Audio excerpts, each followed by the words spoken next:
I appreciate a legal seminar as much as anybody, but what I'd like to see, whether we can get some agreement on some basic principles.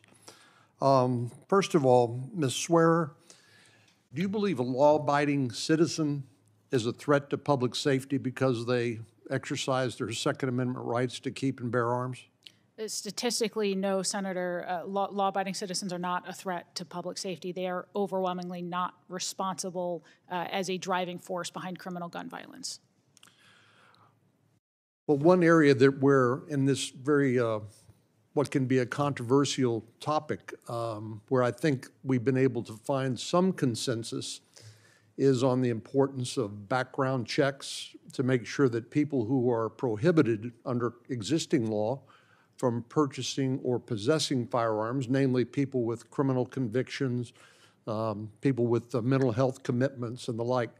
This has been one area where we have been able to find some consensus. A couple of years ago, we passed a bill called Fix NICS, which was after the Sutherland Spring shooting, where the Air Force had failed to upload criminal convictions of the shooter into the NICS background check system.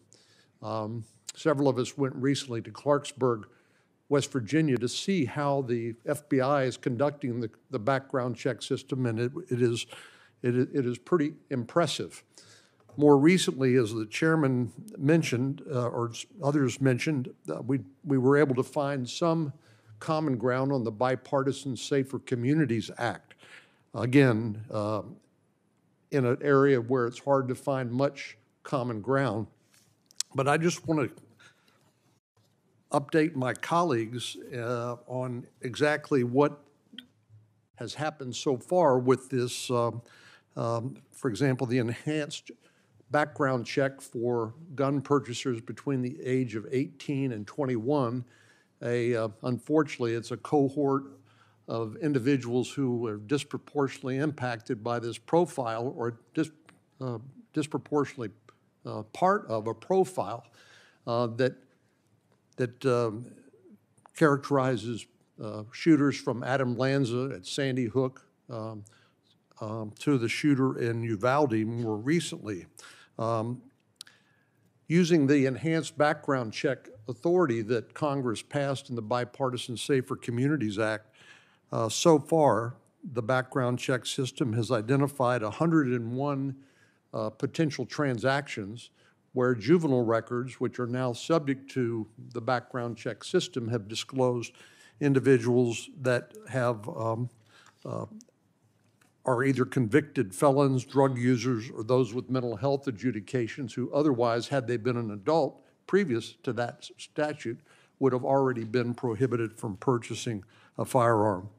At the same time, 98.5% of the National Instant Criminal Background Check transactions are unaffected by the Bipartisan Safer Communities Act. So it was focused on that cohort, that age cohort that was disproportionately represented in some of the mass shootings that we've seen around the country, and it seems to be working.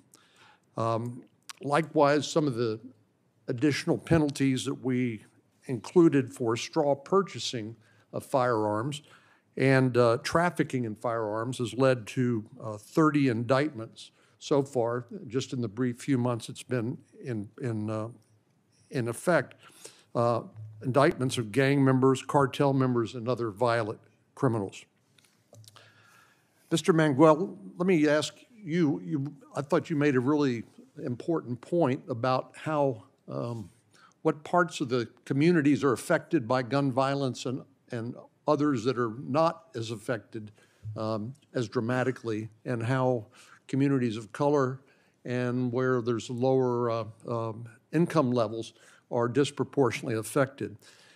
You're familiar, I'm sure, with Project Safe Neighborhoods, are you not?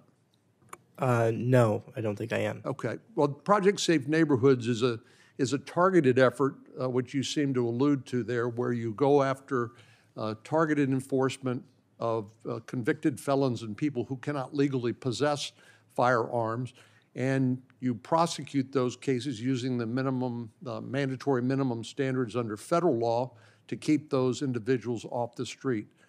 Is that a sort of targeted effort that you think might address this, what you identified in terms of where this is a big problem and where it's not as big or as urgent a problem? I do. The kind of prohibited possessor laws that you're talking about that carry those significant sentences, I think, can be a really important tool in a targeted approach to addressing the gun violence problem. Thank you. Thank you, Senator Cornyn. Senator Welch. Thank you, Mr. Chairman. I thank the witnesses. You know, this question of gun violence is really being